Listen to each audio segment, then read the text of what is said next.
नहीं कुछ नहीं अम्मी जान, क्या हो सकता है।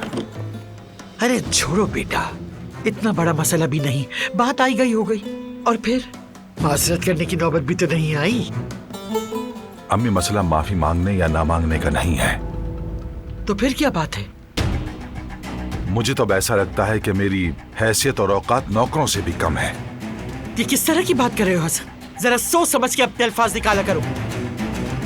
सोच समझ कर ही बोल रहा हूँ। भाई की नजरों में मेरी कोई हैसियत नहीं अम्मी जान। बेटा, तुम अपने भाई को नहीं जानते क्या? सबके दरमियान मोहब्बत, एतमाद और भरोसा कायम रहे, इसी कोशिश में लगा रहता है वो। कहीं भी अगर कोई कमी रह जाए उसे पूरा करने की फिक्र में रहता है। तुम्हें क्यों बुरा लग रहा है आखिर? देखिए अम्मी जान, मैंने जो भी सही किया या गलत किया अपने बेटे के लिए किया। फराद पर मेरा पूरा हक है।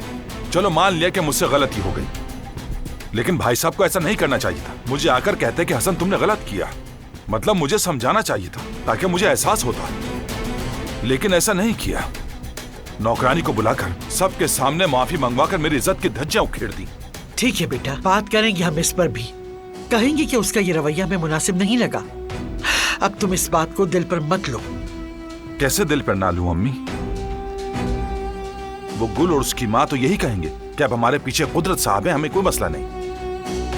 इस बात से उस नौकरानी को बहुत ज्यादा हौसला मिलेगा अम्मी जान, और उसके बाद फिर से फराद के पीछे लग जाएंगे और जान छुड़ाना मुश्किल हो जाएगा।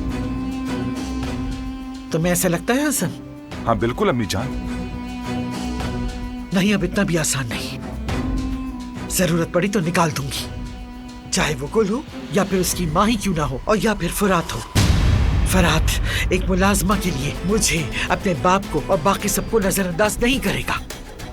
तुम इस बात की बिल्कुल फिक्र ना करो बेटा, मगर अपने भाई से नाराजगी खत्म करना होगी। अगर कोई मसला हुआ तो मैं खुद संभाल लूंगी। क्या बाकी ऐसा ही होगा? अरे हाँ बेटा, मैं सच कह रही हूँ, फिक्र मत करो तुम।